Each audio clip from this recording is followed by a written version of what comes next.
Har'a hin miicina, hin kutkuna, hin haramna. Na wajjin ta'a. Isa dhugaa dubbachuuf. Na wajjin ta'a.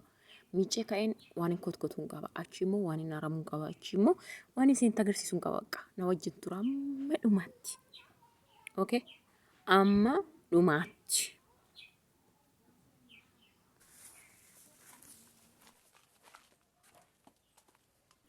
Yoo na wajjin taata waan hundumaa argitu jechuudha. Asheeta akkana jiru kana osoo hin daraarin iddoon jiru. Isinitti agarsiisa. Waan hin dhaabes immoo bukkee bukkee ishee isinitti agarsiisa tokko tokkoon. Waan inni nama mararu. Wayne. Asitti immoo kotkotaan jiran beektu. Hunduma keessa akka hin hafnes ni beektu. So na wajjin taa'asin hamma dhumaatti. Filtariin asitti nama dhaase. Harii kan qabu beekeetuma narra godhee kana jechuudha. Gaafa na baasise. Gaafa na baasise jiruun. Haa hordoftoota koo akkam jirtu jaalalli waaqayyoo iddoo jirtan bakka jirtanitti isiniif haa baay'atu. Har'a uffataan miiccafata soofan miica'een ka'e jechuudha kun akkuma argitan. Buruushii fudhee maashiniidha jechaadha ganni kun. Maashinii Itoophiyaati. Buruushii. Maashinii Itoophiyaa. አንደኛ ደረጃ isa fudheetan isa badii godhee Saamu'eel amma ganna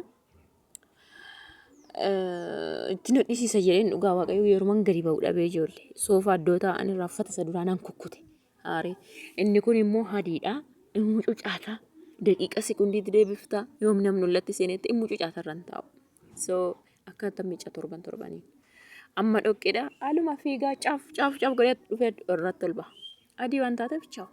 Isheen miicaa jiru kun jechuudha. Amma inshaallah torbee lamaa achi nan boqadha. Haadha ishii kanas fuudheen addisiin itti hodhisiisa jechuudha.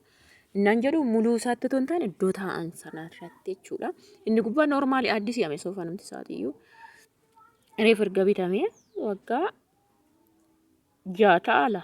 Ani eddan dhufee itti fayyadamuu jalqabee 4 deema. Sana dura waggaa 2 wayitii.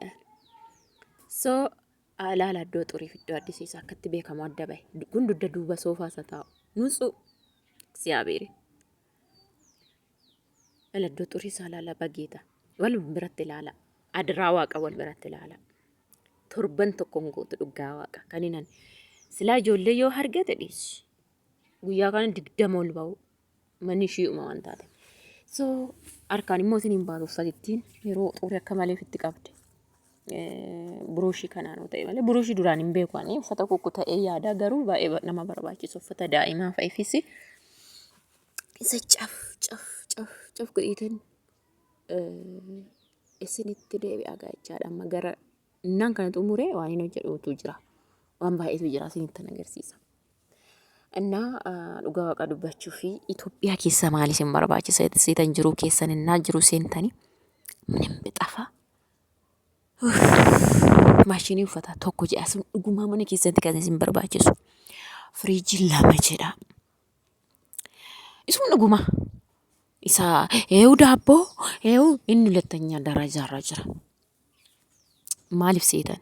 Sarratanyaan dhuftee isin hin teessu taate. Itoophiyaa keessa isin hin teessu. Warri hin argine barkeet maqaa maal dhuftu nama nuti hojjettu maminaaminattu. Garuu adda nutii fi ijoolleen biyya akkan godhatan kun gargari. Kan isaan miicaa uffatan nama 2-3 bargit torbaniin hin miicanii nutuun namni keenya hin baafatu guyyaa 4 shaanitti malee baafatu uffata ishii keewwate saamunaa isaatiif jecha qusata bar hojjettuu sana miidhuuf otoo hin taane saamunaa baatuuf bishaan kanfaluuf jecha qusatan nuyyuu ofii isaatiifu kan isin garamu keessaa so baay'inuma ulfaatu isaan yeroo isaan deeman maal gootu seetan nuu isaanis hin jiraanne maal gootu seetan uffata sana. Ishii kan daa'ima kan qabdan yoo ta'e ishii kan daa'ima harkaan cufguutu isa kan garuu maashinii tachi ukkaamsitanii miicattu firiijimmaaf isin barbaachisa seetan amma sarratanya maa barbaaddu ganamuma ijoollee faana ka'ee ijoollee boochisaan hojjedhu waa murteenaa qursii gooteenaa eegdu uffata miicitu mana walawwaltuuf miti misaa gootu irbaata miti wanti biraa jira Itoophiyaa keessa siniin kotkottu meeshin fiddan hamma toon raafuu kana kotkotii hin kotkottu dhugaa waaqa. Takka kanumatti barbaraan hojjechiisa hojjedha takka hin tuqsisu hin haramtu shinu. Kanaafi maal gootu seetan shunkurtii keessa murtaniit ammuma murtaniit diima fallicaatti qollaatu qolliitiidhuma sana zinjibilatti naqxanii abishitti naqxanii isa barbareessa kaanis qophaa qollaatanii firiijii keessu. Waxii waxxanii miti. Ganama kaatan maal gootu? Maan kan irraa qunxuftanii firfirii yoo itti gootan firfiriitti gootu waan biraa itti gootan waan biraatti gootu. Firiijiin kanaaf isin barbaachisa. Lama nyaata daa'ima keessanii ammas boorcuu ammas yoo hammuma ganama hojjettaniif har'a dhumuu qaba yoo firiijiin hin jiraanne biyya keenya chaf chaf jedha wayi. Kanaaf firiijiin isin barbaachisa. Nyaata ijoollee godhatan hamma boruutti ta'a. Kanarra hojiinumti mee maal? Dandeessanii mana wala walatan daa'ima keessan faana. Anamma too firiijii fi jiraachuu baatee bar dhugaa waaqaan danda'een hojjedhu. Mucaa daa'ima faana jechuudha. Kanaaf Itoophiyaa keessa yeroo galtan የምር እግዚአብሔር ፍራሽ lafa buufadhaa. Garuu maashinii uffataaf firiijiin isin barbaachisa. Namni qaldiitti qaba jechuudha. Waan baay'ee jechuudha isin irraa dhisa. Ganama deemtee aannan naafaa fiddu jettanii fiddu. Amma sirratanyaan kan kanaaf barbaadamti bara Itoophiyaa keessa. Fooqii kam walawalaa oolti yookiin barandaa kam walawalaa oolti yookiin diikoorii keessam kam bareechaa ooltiin qabdu haa ta'u. Ishum kanam. Aannan sana ganamaan baatee naaf itti ijoollee manatti boochiseetu cufee naqu. Aannan ofidde firiijii keessan taa'a miti guyyaa kanarra fidde amma borgonamaatti taa'a bara. Maaliif ganama kan fidde ganama sirraa baastee galgalaafis taa'a borgonama immoo fidda. Yookaan garuu yoo ganama kan galgalaas nan fidettee firiijiin qabaanne hin danfa ittoo ba'a. Kanuma bara wanti biraa mee maal qabdaa maal walwalsiisuu fiddaa amma sararatanyaa. Tu jiru wanti biraa bara. Bakka ishum kana. Ko'ummaan ishum kana bara. Daa'ima kooti cufeen dhaqu iddoo aannan fidan yookiin immoo boochiseen dhaqu yookiin baadhee dhaqee achi dhaabadhu naaf iddi boochisaa buna hin danfisu naaf iddi boochisaa mana sun jettu yaadda malee maal qabda nutu maal qabna maal nu hojjeta amma Itoophiyaa keessatti sarratanyaan. Inni hojjetaa mootummaatii hin baa waan ta'eef daa'ima sanatti dhiisaa. Hojjetatee firiijii kaawwatee daa'ima isaa oolmaa yookaan hin danda'a bara amma sarratanyaa 4,500 kan falu. Mucaasaa oolmaa 1,000 oolchee hojii isaa hojjetatee firiijii keewwatee galgala deebi'ee nyaata bara. Minim bakka dhumee jedhama. Kanaaf Itoophiyaa keessa maaliif hin barbaachisaa jechuufanii uffata irraa yaadadhanii maashinii fi firiijiin bexaam namni garuu qallaalitti maalan keessa keedha kan jedhu fa'itu jira. Hin yaadu guddisee. Innaa asitti akkuma argitan kunoo haramiin immoo kaleessa sirraa harameen ture qimmaashaa. Iddoo kanatti isinitti agarsiisee amma immoo waanan dhaabee seeraan isinitti agarsiisa jechuudha. Yoo beekuu baattan warri hin beekne. Akkuma argitan qumatii kootii dabilii ta'ee jira hin daraarree ganaadha ammaa. I think innaa booda cabbii buusee jijjigaa enoora dhugaa waaqa amma kanatti dadhabne baay'ee gobbuudhaan gobbate. Lammaffaaf inni keessa sussuuqaa ture ani haphiisee innaa lafarraa haphii fakkaata. So baay'ee tokko gobbate. Amma wayii dheerate immoo akka of hin qabne immoo hin dheerate. Ammayyuu ganaadha osoo hin daraarin. Amma booda isa malee cabbiif bubbee qaba waan ta'eef I don't know maal akka ta'u waaqayyoon nu haa gargaaru. Kun akkuma argitan asitti qullubbiin dhaabee argaa jirtu iddoo kana qoosxaadha. Qoosxaa manni raafuu maramaa kan salaaxaa jechuudha.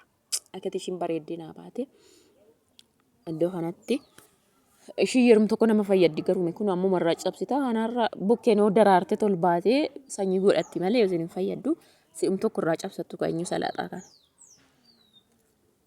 Kan akka kanatti bareeddi kichuu bareedduudha.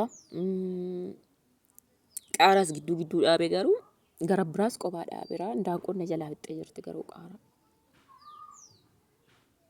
No qaaraadha. Gisee baay'ee na jalaa dhaabee hin buqqisan surmaayyuu kan nyaatanis. I think hin qabata ganna kan ammoo lutaala. Rakkoo hin qabu. Iddoo biraas hin jira qaaraan garuu. Akkuma argitanii. Shunkurtiin gahaa jira garuu qancareeraan duraan dhaabatee hin ta'e.